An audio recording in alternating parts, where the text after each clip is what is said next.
Paz do Senhor, eu te convido a nesse momento meditar comigo em um texto da Palavra de Deus. Não saia daí, aguarde que eu já estou voltando e deixando uma mensagem de Deus ao seu coração. Volto logo.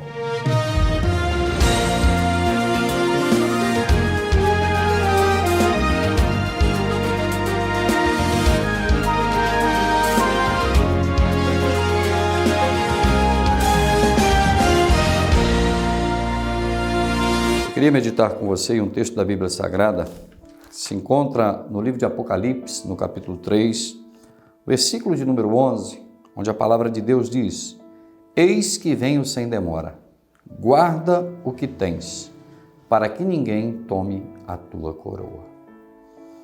A maior certeza que nós temos é que Jesus voltará. Este versículo que eu li, ele deixa bem claro: eis que venho sem demora. Jesus não está vindo para amanhã, Jesus está vindo para hoje. Basta nós termos a nossa vida preparada em santificação, porque Jesus voltará para buscar um povo zeloso, especial e de boas obras.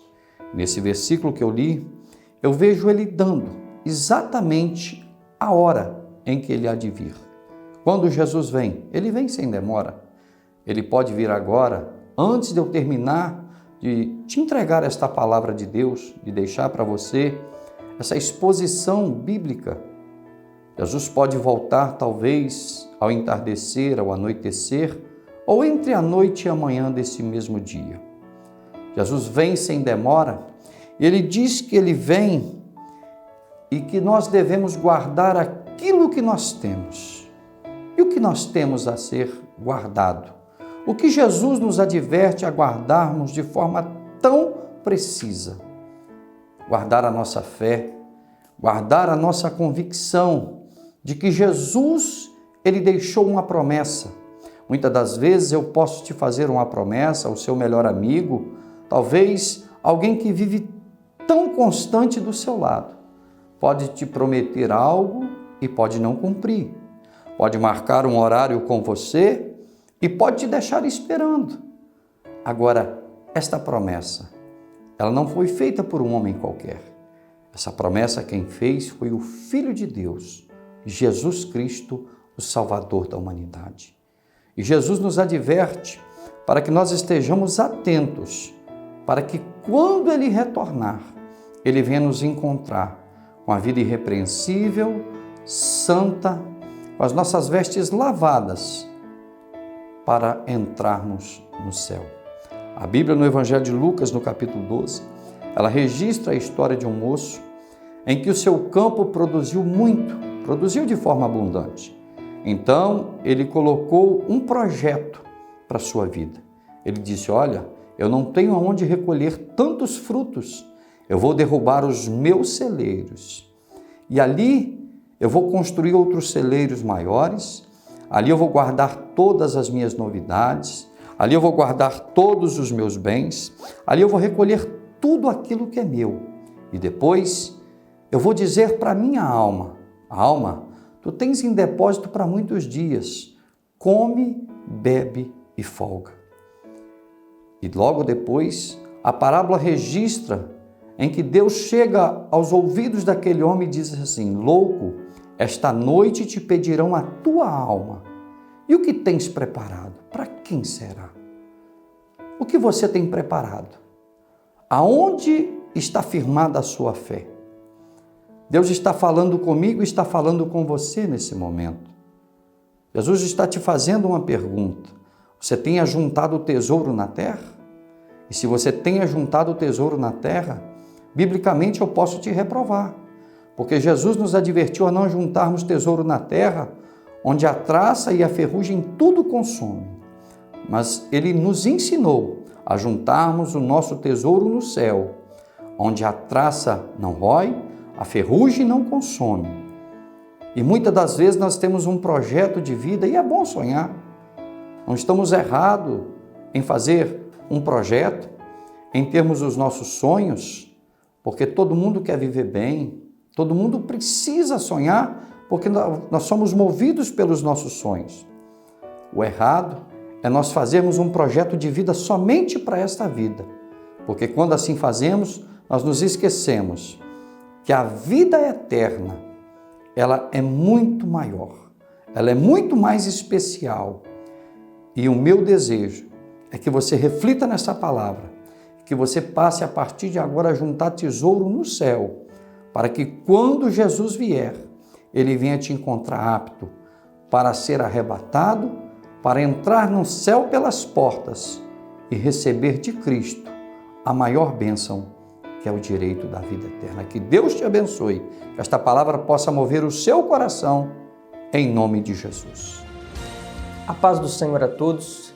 Daqui a pouco voltaremos para falar sobre o valor da adoração.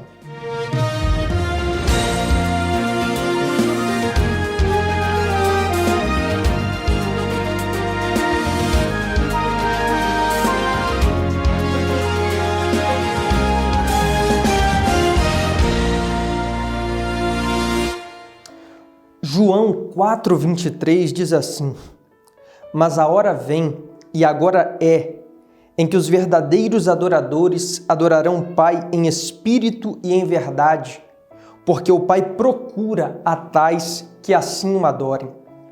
Querido, Deus, Ele procura os verdadeiros adoradores. Interessante que só se procura aquilo que está difícil de achar.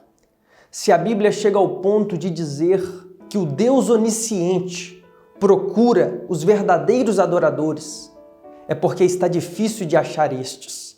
Adoradores tem muito, mas verdadeiros adoradores são poucos, a tal ponto da Bíblia dizer que Deus procura por eles. Agora, se Deus procura, permita-me te convidar, deixa Deus te achar como um verdadeiro adorador aqui nessa terra. Adore a Deus com os teus pensamentos, adore a Deus com as tuas palavras, adore a Deus com a tua vida, adore a Deus quando tu fores à casa de Deus. Tem pessoas que conseguem ir à igreja e ele não tem coragem de dar um aleluia, não tem coragem de dar um glória a Deus, não tem coragem de dizer um amém, não tem coragem às vezes de ficar de pé para fazer uma oração. Há pessoas que, se você perguntar para ele o que ele foi fazer à igreja, talvez ele vai te dizer que foi assistir o culto, talvez ele vai te dizer que foi visitar a igreja. Mas permita-me te dizer, querido, igreja não é televisão e nem jornal nacional para você assistir.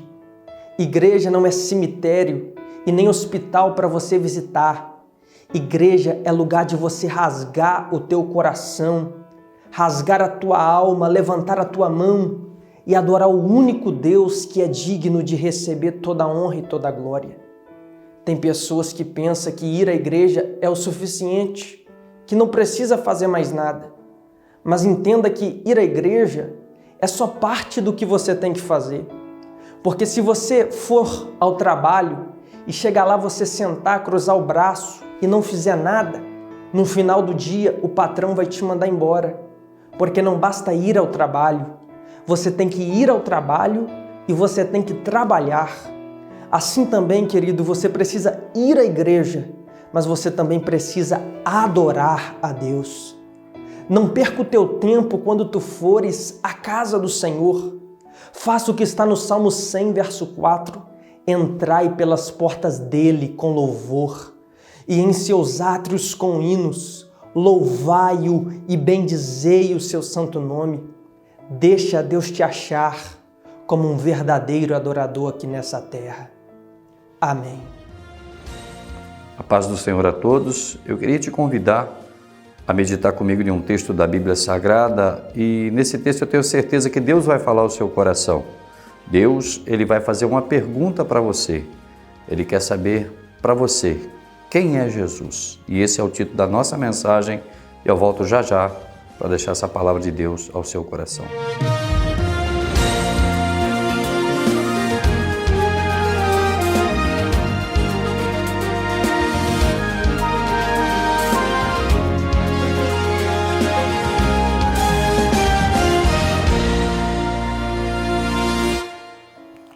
Estaremos meditando no evangelho em que escreveu Mateus, capítulo 16, versículo 13 ao versículo de número 16, a palavra do bom mestre diz assim: Chegando Jesus às partes de Cesareia de Filipe, interrogou os seus discípulos, dizendo: Quem dizem os homens ser o Filho do Homem? E eles disseram: uns João Batista, outros Elias, e outros Jeremias ou um dos profetas. Disse-lhes ele: E vós, quem dizeis que eu sou? E Simão Pedro respondendo disse: Tu és o Cristo, o Filho do Deus vivo. Texto interessante em que Jesus ele está diante dos seus discípulos e ele, por um momento, ele interroga os seus discípulos querendo inquirir deles uma resposta. E Jesus faz a primeira pergunta: Quem dizem os homens ser o Filho do Homem? Jesus queria saber dos seus seguidores o que a multidão que o acompanhava, o que as pessoas que o assistiam diziam a respeito dele. E os discípulos começam a responder a Jesus e dizer: Senhor, quem observa o Senhor pregando com tanta autoridade, quem observa o Senhor ministrando com tanta veemência, dizem que o Senhor é exatamente João Batista.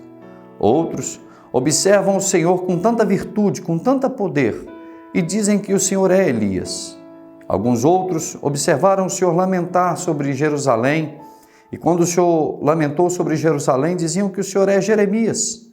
E alguns outros dizem que o Senhor se assemelha a algum dos profetas que visitaram os nossos antepassados. E Jesus agora ele faz uma segunda pergunta: E vós, quem dizeis que eu sou? Jesus queria saber das pessoas que estavam andando com ele. Jesus queria saber dos seus amigos, dos seus discípulos. Quem era Jesus para eles? Para algumas pessoas, Jesus é simplesmente um mártir do cristianismo. Para outras pessoas, Jesus é alguém que só é lembrado na hora do aperto, alguém que só é invocado na hora da angústia. Mas para nós, os cristãos, Jesus é exatamente aquilo que Pedro responde no versículo de número 16: Tu és o Cristo, o Filho do Deus vivo. Eu queria te convidar a, neste momento, responder para você mesmo: quem é Jesus para você? Que importância tem Jesus na sua vida? Qual é a importância de Jesus no seu dia a dia? Jesus tem sido para você alguém fundamental nas suas decisões, nas suas escolhas, na sua vida diária?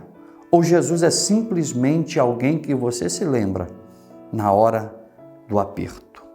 Jesus não está querendo aparecer na minha história e na sua história.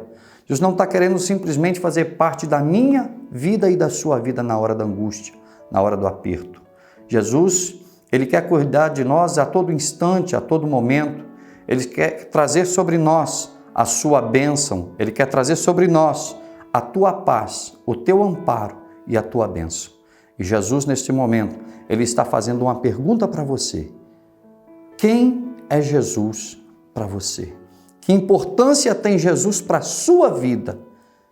E o meu desejo é que Jesus seja a parte fundamental em todas as áreas da sua vida, porque somente Ele pode e tem vida eterna para mim e para você. Que Deus te abençoe em nome de Jesus. Cumprimentar a todos os irmãos com a paz do Senhor. Tenho uma mensagem de Deus para a sua vida. Já volto.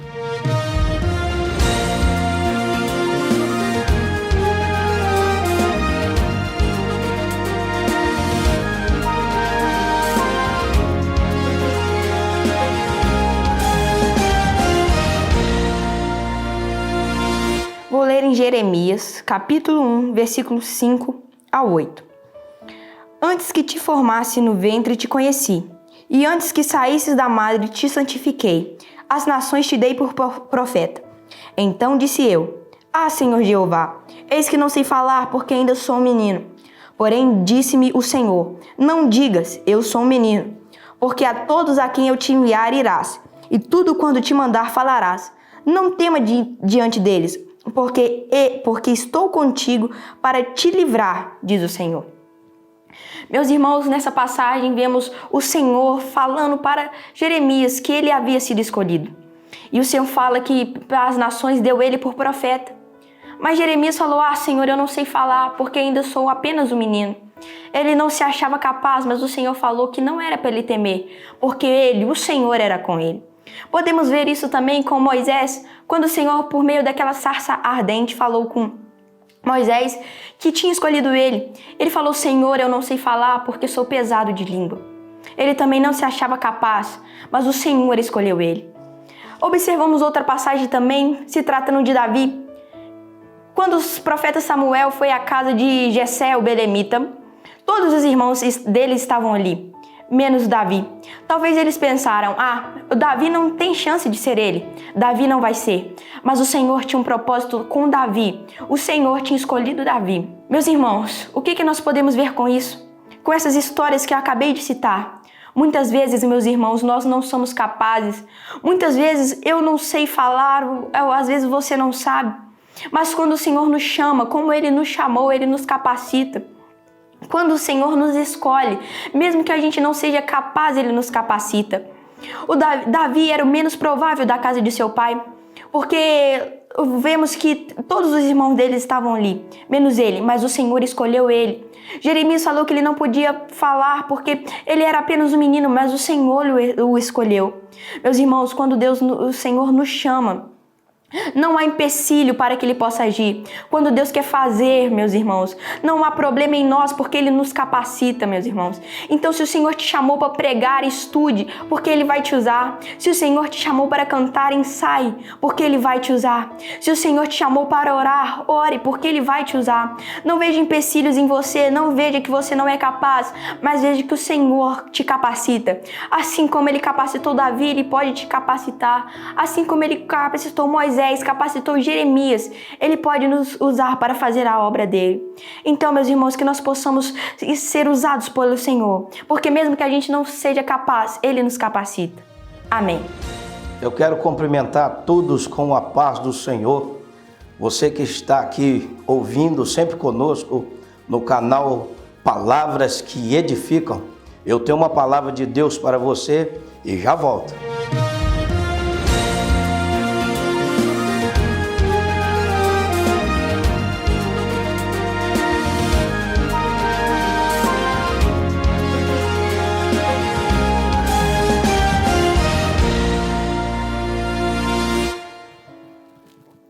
Eu quero compartilhar com você algo que Deus colocou em meu coração, que está escrito em Salmos de número 91.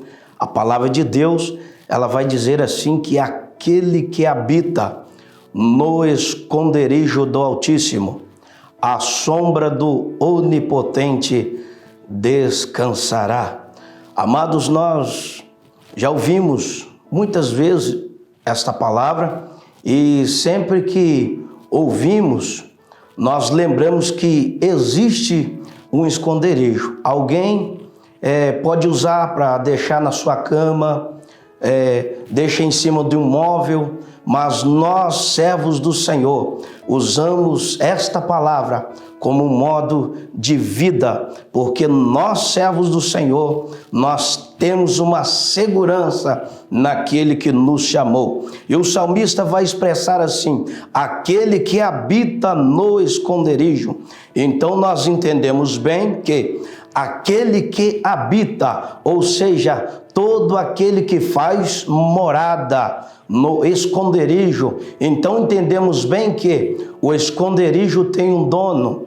O esconderijo não é qualquer esconderijo, é o esconderijo do Altíssimo. E você aí que talvez está se sentindo inseguro, você que talvez está desanimado, você que acha que está exposto, ei, eu te convido a fazer parte de um esconderijo que que é do Altíssimo. A palavra Altíssimo significa muito alto, aquele que está acima, aquele que está além. Ei, eu não sei o que você imagina lendo esta palavra, mas eu quero dizer a você que o Altíssimo, ele tem proteção para a sua família, ele tem proteção para a sua casa, ele tem proteção para você onde quer que você esteja.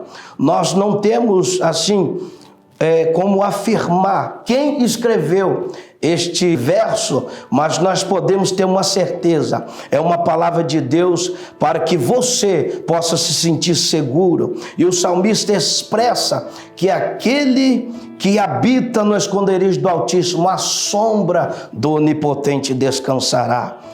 E a Bíblia vai dizer assim, que a sombra, ela expressa bem dizendo assim, a sombra do Onipotente. O Onipotente é aquele que pode todas as coisas.